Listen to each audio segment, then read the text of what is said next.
Eu vou mostrar aqui para vocês dois trechos do mesmo filme, baseado nesse livro aqui de Balzac, Ilusões Perdidas. Aliás, qualquer lista de melhores escritores, melhores romancistas da história da humanidade, se não constar pelo menos um livro do Balzac, esquece que é roubada. Aqui no vídeo eu vou dividir em duas partes. A primeira parte eu vou comentar a respeito de um trecho que, já ali do surgimento da imprensa, os caras vão conduzindo a opinião pública e manipulando informações com aplausos falsos de uma apresentação de teatro, vaias falsas, tudo para induzir que aquele que não pagou a imprensa para que se prejudique e que influencie as pessoas de forma negativa. Para aqueles que pagaram, aí são aplausos. Para os que não pagaram, são vaias falsas induzindo as pessoas a vaiarem.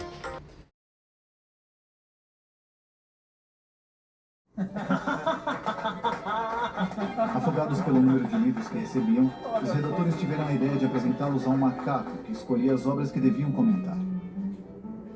Então, Stendhal ou Chateaubriand? Segundo as reações do primata, decidiam apoiar ou massacrar uma peça de teatro ou um romance, atacando sem consciência qualquer obra.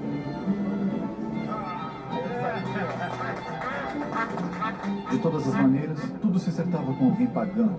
E nessa época, os negócios da imprensa eram prósperos, muito prósperos. E os leitores sempre mais numerosos.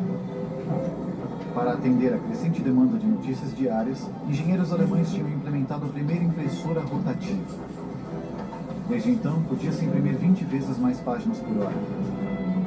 Assim, a divulgação dos pequenos jornais tinha passado de alguns exemplares a dezenas e logo a centenas de milhares de exemplares, onde os encartes publicitários vendiam sempre mais.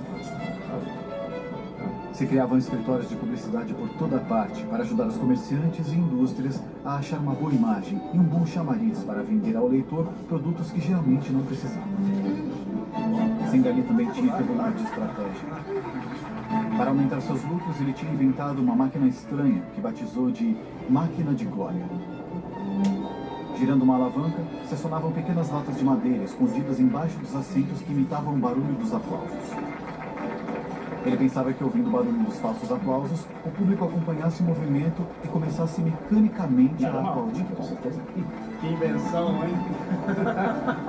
Enfim, para as vaias, ele tinha previsto de instalar uma corneta escondida nos cantos escuros do teatro.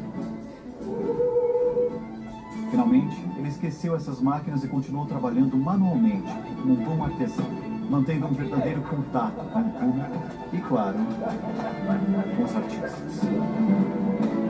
Esse trecho é importante para te demonstrar uma coisa, que no surgimento da imprensa, as pessoas ficam assim romantizando que existe uma áurea da imprensa, que o jornalismo é muito importante. Aliás, eu sou jornalista, eu fiz faculdade de jornalismo porque eu acreditava mais na profissão antes do que até acredito agora.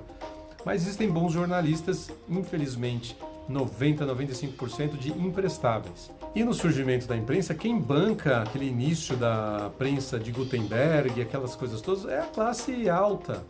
Há 200 anos atrás, 95% da população era miseráveis. Então ele já nasce, o jornalismo já nasce influenciando pessoas, né? E o poder do jornalismo que ele ganhou de influenciar a opinião pública fez com que esses caras se perdessem ali se vendesse, para falar bem a verdade, ou já nasceu vendido, vai saber.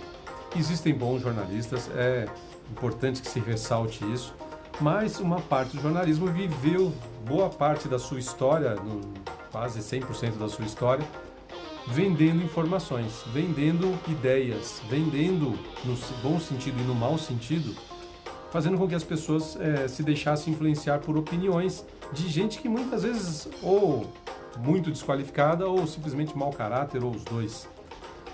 E esse trecho demonstra o quanto esses caras já manipulavam a imprensa naquela época.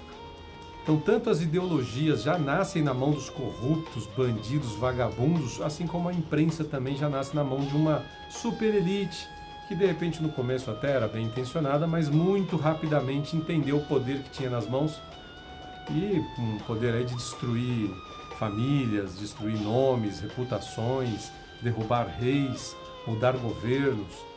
Hoje a coisa já baixou um pouco de bola, mas tem muita gente ainda que liga a televisão e acredita que ali está encontrando o suprassumo da verdade.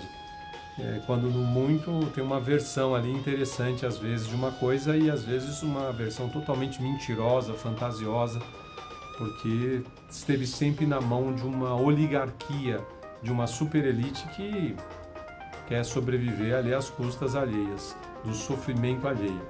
Muito interessante esse trecho do filme que eu te mostrei aí para você raciocinar, tire as suas próprias conclusões. Daqui a pouco eu vou comentar sobre o outro trecho mais interessante ainda.